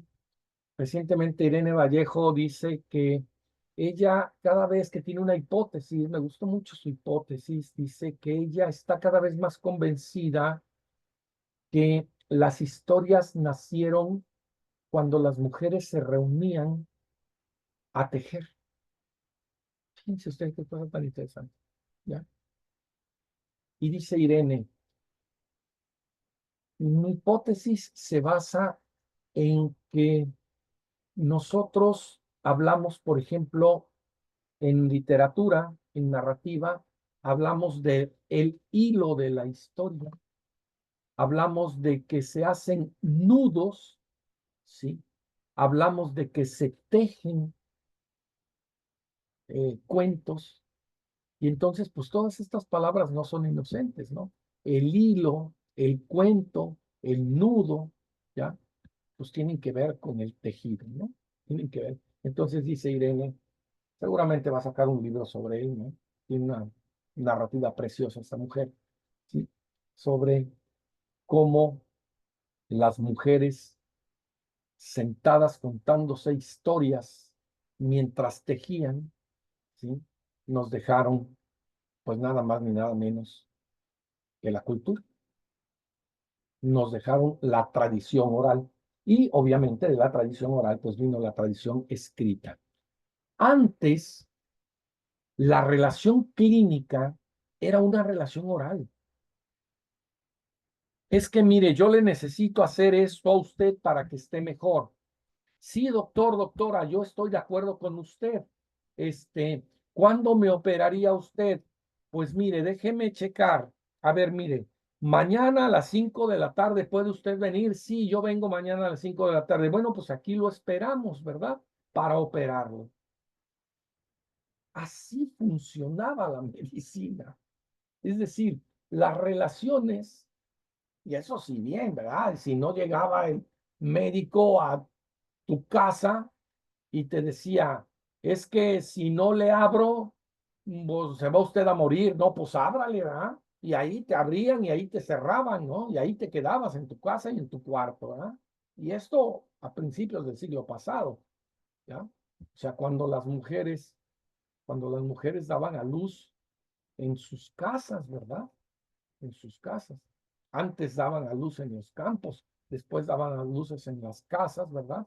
Y ahora pues en los hospitales. Claro, las condiciones afortunadamente han cambiado, los niveles de factibilidad, ¿verdad? Y de validez en los procedimientos son muchísimo más altos, ¿no?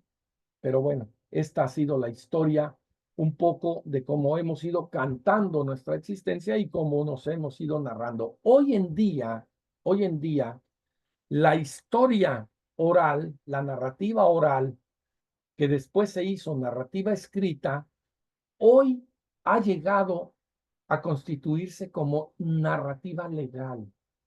Ojo con lo que estoy diciendo. ¿Ya? La autonomía, que era el respeto por el otro, y que después tuvo discusiones ahí entre qué tan práctico, qué tan gradual era, qué tan formal, qué tan operativo era. Hoy en día, esa narrativa de la autonomía, perdón, se resume en fírmele aquí. Y ese fírmele aquí es, ¿ya entendió usted lo que le vamos a hacer? Sí, doctor, ya entendí. Totalmente falso. Yo he estado en el quirófano 4 veces, he firmado más de 10 consentimientos informados por procedimientos y para entrar al quirófano, etcétera, etcétera. Y de todo lo que me han hecho no he entendido ni el 5%, aunque me lo han explicado de manera pausada, respetuosa, amable, cordial, con palabras para que entienda un niño que apenas empieza a empezar a leer y a escribir, y aún así no acabo de distinguir entre el vaso y el hígado, entre el hígado y el páncreas, entre el páncreas y el estómago, entre el esófago y el no sé qué, etcétera, etcétera. No son mis temas, ¿ya? Diría el paciente, ¿no? Diría el paciente. Apenas le pedí, vean ustedes nuestros pacientes, ¿no? Y esto estoy hablando desde la élite de la clínica en este país, ¿ya? Aunque se vaya muy sangrón y muy clasista, desde los hospitales más, que entras a esos hospitales y no parecen hospitales, parecen hoteles de Cancún, ¿verdad? Ya, desde ahí. Escuchen este ejemplo, que a mí me dejó impresionado. Entonces, a ver, te confirmo a través de WhatsApp, que vas a venir a la consulta. ¿Ya? Yo tengo mi consultorio en filosofía clínica, por un tema ahí de ansiedad. Llega conmigo, ¿verdad? Me empieza a narrar lo que le pasa y entonces digo yo, es que esta mujer trae un tema terrible, se está desangrando literalmente, ¿ya? Por unas úlceras que tiene, trae unos niveles de anemia terribles, ¿no? Esto no lo tiene que ver un filósofo clínico, esto lo tiene que ver un gastroenterólogo ya antes de que se vaya, ¿no? De que se vaya de este planeta, ¿no? Y entonces le digo, mira, tienes que, te recomiendo, ¿verdad? En respeto a la autonomía, te recomiendo que visites este gastroenterólogo. Te estoy mandando en tu WhatsApp ahorita para que puedas hacer una cita con el gastroenterólogo. ¿Ya? Sí, doctor, muchísimas gracias. Sí, ahorita que termine la consulta con usted, hago la cita. Termina la consulta, checo mi WhatsApp y estaba en mi WhatsApp, más bien estaba en el WhatsApp de ella,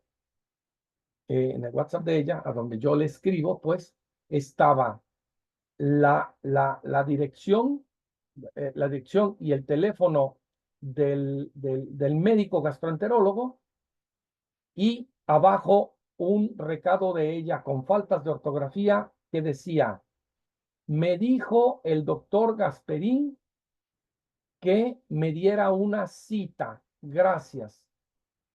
Le contesto, mi estimada señora, me está usted pidiendo a mí la cita, no al gastroenterólogo.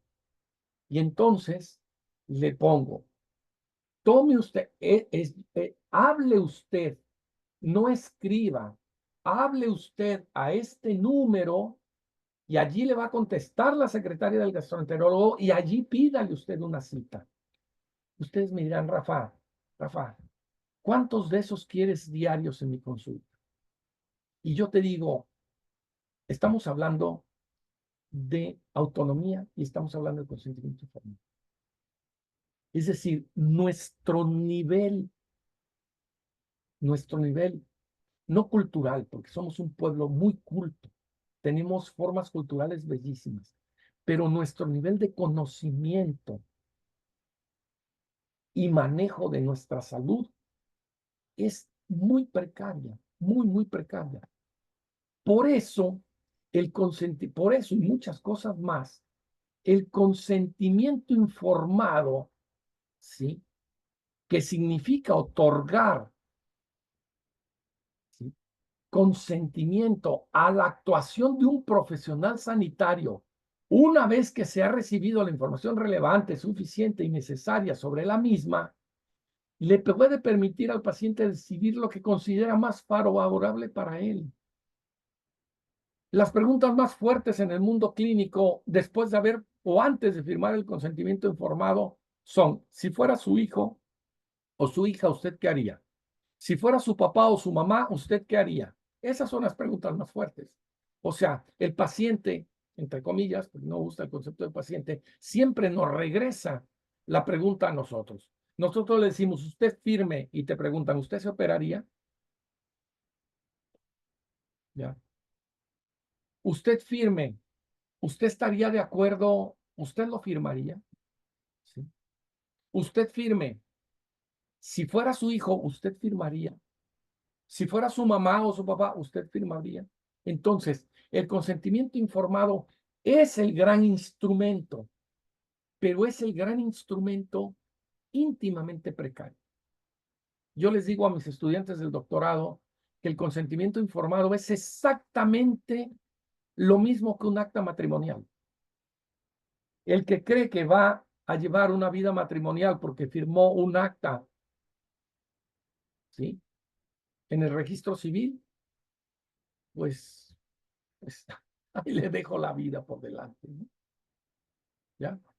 Entonces, el que cree que va a salir bien de la operación porque firmó el consentimiento informado y asumió su autonomía, ¿verdad? Pues bueno, ahí le dejo lo que sigue, ¿no?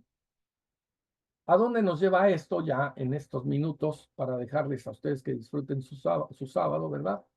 Sí. La pregunta que nos hacemos ¿es necesario o será suficiente? Mi pregunta, ¿es necesario el consentimiento informado? ¿O será suficiente el consentimiento informado? ¿Ya? Y entonces vamos a ponerle esta pregunta de ¿es necesario, será suficiente?, a las otras tres preguntas que tenemos.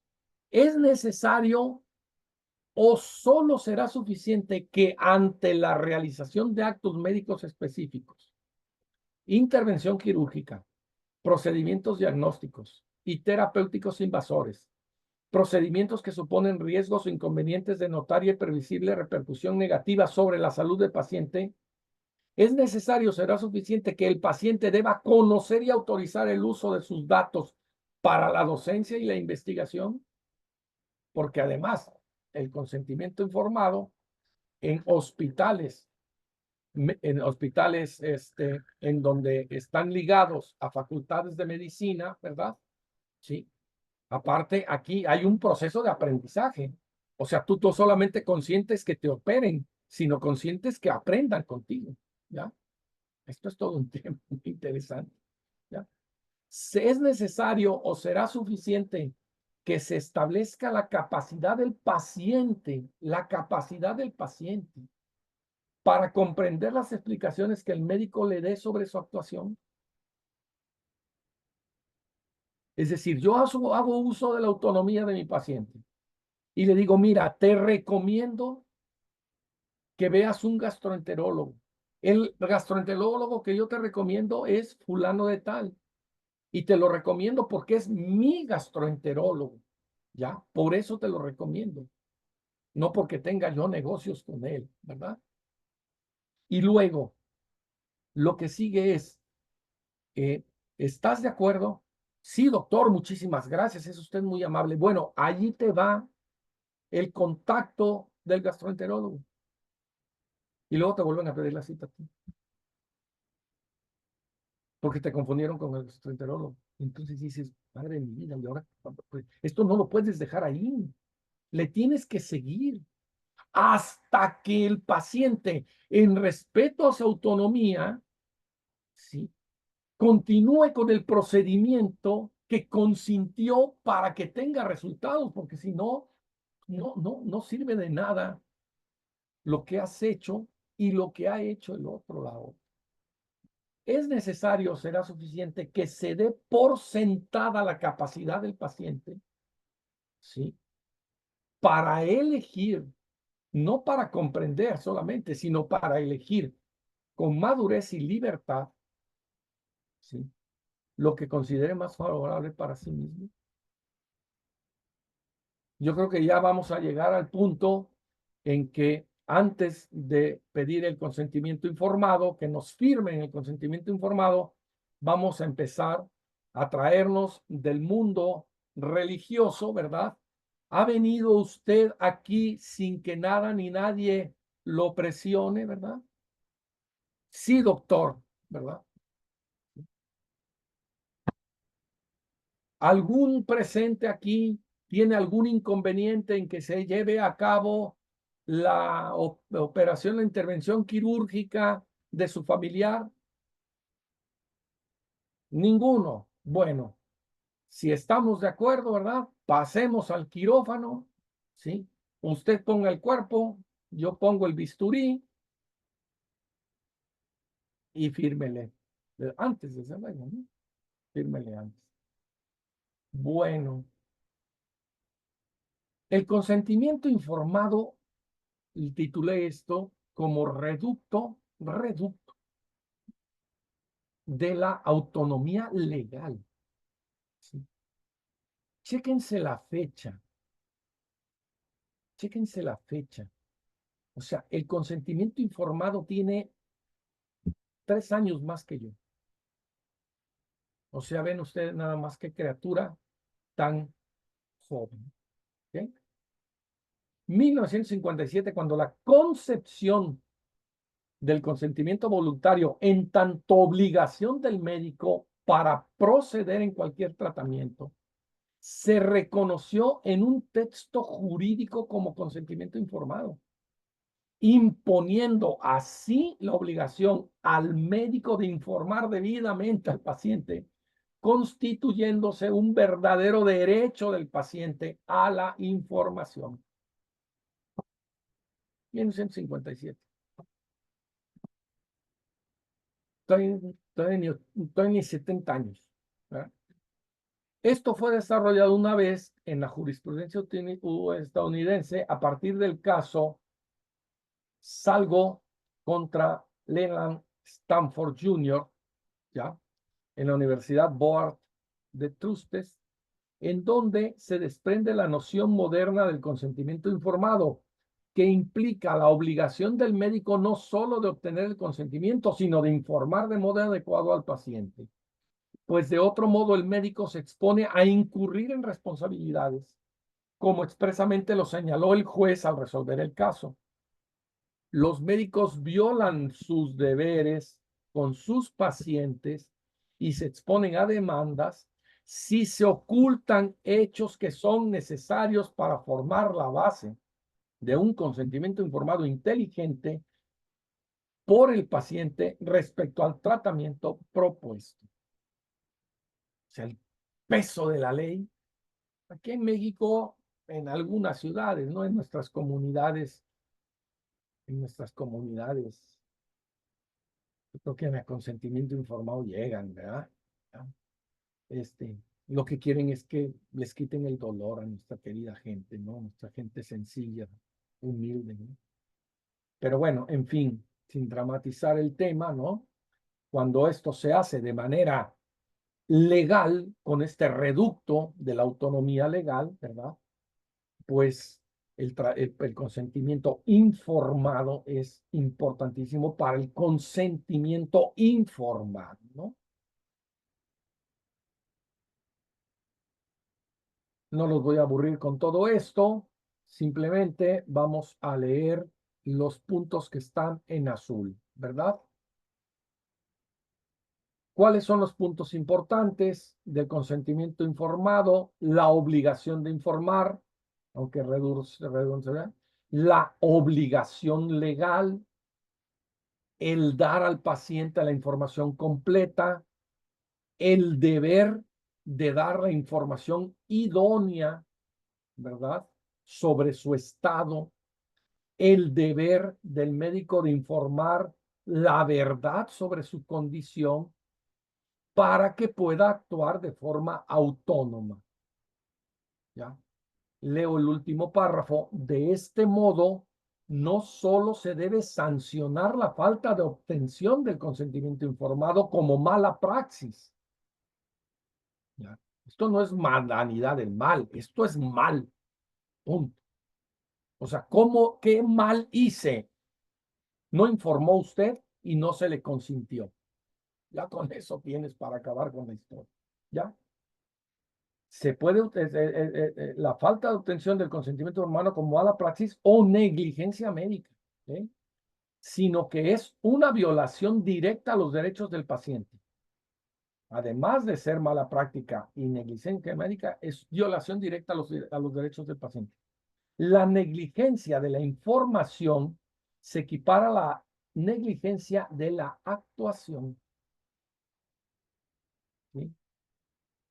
No obtener el consentimiento es coacción y dando información insuficiente es negligencia, puesto que la finalidad es que el paciente tenga los elementos para su toma de decisiones. Y bueno, aquí tenemos nosotros en estos requerimientos, en los 7 requerimientos para la determinación de la investigación desde el campo de la ética, ¿verdad? Pues obviamente está la validez científica y social, está la validez científica, o más bien la validez social de la investigación científica, está la validez científica, ¿sí? Está la factibilidad por orden de la justicia, pues, de que sean soluciones las que se ofrecen, ¿verdad? Está la independencia del investigador y aquí tenemos señalado, ¿verdad? Como uno de los puntos más importantes, aquí vean ustedes la justificación ética respecto a la subjetividad, el respeto a la subjetividad desde la autonomía del paciente por medio del consentimiento informal. ¿Sí estamos? 2 filminas, de hecho, 2 filminas más y si hay alguna pregunta, ¿no? Ahí tienen ustedes el gran dilema de este seminario de esta semana. ¿Sí? El consentimiento informado como imperativo ético. El médico ya no puede elegir hasta dónde informar en razón de lo que considera prudente terapéuticamente, sino que debe hacerlo con la finalidad de que cualquier persona razonable pueda tomar una decisión de acuerdo con el criterio establecido en 1969 por la Corte de Apelación de California en el caso Berkeley versus Anderson. ¿Ya? Estos casos y estos americanos, ¿verdad?, resignificaron la práctica clínica en pos del respeto a los derechos humanos, un poco, ¿sí?, en pos de no lastimar lo que cada cual entiende por su dignidad y en pos de tener un instrumento legal y moral con el cual salvaguardar la vida del mundo clínico. Pues con esto, mis estimadas sirenes, y gracias a su impresionante paciencia, ¿verdad? Con su gran paciencia, pues prácticamente estaríamos cerrando pues este módulo, ¿verdad? Este módulo sobre defensa y crítica de la autonomía en el mundo clínico. En el mundo clínico tenemos un par de minutos. Si alguien quiere mencionar algo, comentar algo, con muchísimo gusto escuchamos. ¿Alguien quiere decir algo? Esta ya es mi última intervención con ustedes. Les deseo lo mejor en lo que sigue, pues, en lo que sigue. Es un diplomado muy lindo, muy armado, ¿no? Entonces, pues yo siento, ¿verdad?, que se aprenden muchas cosas bonitas aquí.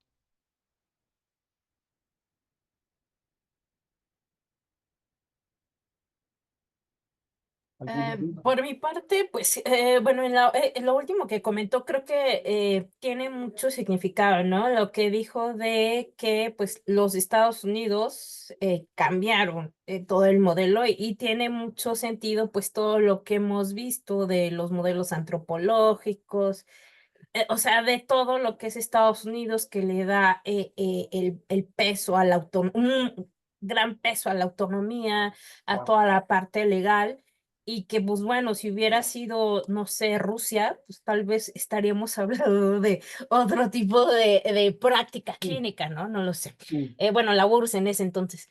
Y ya, no, creo que sí, sí, sí le entiendo mucho, y no, y pues al contrario, ya muchas gracias, realmente, me gustaron mucho todos sus, comentarios y toda la exposición en los diferentes, 2 o 3 módulos que tuvimos con usted. Tres Muchas gracias, módulos. doctor. Sí. Sí, Fíjate, muchas gracias. Irene, muy interesante. Bien, de veras, te agradezco mucho tu comentario. Yo tengo un libro que compré en Cuba, allá en la Universidad de Matanzas, ¿verdad? Sí, cerca de La Habana. Hay una universidad muy grande allí. Y compré un libro que se llama Los árboles y el bosque. Y es que fuimos precisamente a La Habana y después a Cuba, perdón, a Matanzas, a un encuentro de bioética. Y para mí fue de un aprendizaje enorme porque este libro de Los árboles y el bosque habla de la bioética cubana, de la bioética cubana. Resulta, un minuto nada más, ¿verdad? Porque vale como anécdota. Resulta que esta bioética principialista de no maleficencia, beneficencia, autonomía y justicia es una bioética que nace en Estados Unidos, ¿ya? Con Bauchman, ¿ok? Y la bioética personalista, la que está armada con todo el modelo clásico, ¿verdad? Aristotélico tomista, es una bioética que tiene su máximo representante, murió hace un par de años y era un obispo de la Iglesia Católica. Tiene un libro, Siaka, ¿verdad? Tiene un libro enorme. Entonces, los cubanos tenían un problema serio de bioética, porque por un lado, su sistema político es un sistema no religioso, pero por el otro lado, su sistema político es un sistema antiimperialista, entendido por imperialismo Estados Unidos. Entonces ellos, por principio, rechazan la bioética principialista. Sus facultades no forman a sus médicos en bioética principialista, en estos 4 principios, ¿ya? De la autonomía, la justicia, la norma, la eficiencia, la beneficencia. Pero por el otro lado, el principio de totalidad de la persona, el principio de vida física, de totalidad de la persona, de solidaridad y subsidiariedad, y de libertad y responsabilidad, pues tampoco les checan dentro de su estructura de valores. Y entonces lo que hicieron fue crear la bioética martiana, basada en los principios de su líder y prócer, José Martí, en donde se fundamenta todo el sistema de salud cubano. Tú, cuando en Cuba tienes un padecimiento, no vas al hospital, vas con tu médico de barrio. Y el médico de barrio está en tu barrio, en tu colonia. Estamos hablando teóricamente, ¿verdad? Lo demás, a mí no me importa. Estamos hablando teóricamente. Lo demás es otra historia, y es una historia muy triste, ¿ya? Entonces, tú vas con tu médico de barrio. Este médico de barrio, si ve que tu tema no lo puede resolver el que te conoce, que conoce a tu familia, ¿verdad? Entonces te manda con el médico de zona. El médico de zona es el que atiende a los que no se pudieron atender en los barrios. Si el médico de zona no te puede resolver el tema de tu salud, entonces te mandan al médico, ¿sí? No de zona, sino al médico de ciudad, ¿verdad? Al médico de la ciudad. Y si el médico de la ciudad no te puede resolver tu problema, entonces llegas al hospital. Algunos dicen, pues sí, pero cuando llega al hospital, pues ya se murió, ¿no? Otros dicen, pues qué maravilla, porque ¿para qué atascar los hospitales si lo que tenía era un dolor de cabeza? Nace. A mí las críticas me gustan cuando son teóricas, cuando son prácticas, pues si no pones las manos a jalar, pues no juzgues lo que hacen los demás. Así de simple. Pues muchas gracias, muchas gracias, mi querida Irene Barco, estimada Irene Aguilar. Muchísimas gracias por su paciencia. Las dejo para que disfruten sus fin de semana. Muchas gracias y nos vemos, pues a lo mejor en la última sesión ahí cuando se cierre el diploma. Gracias a usted, que tenga muy buen día. Abrazos. Gracias, buenos Chao. días. Bye.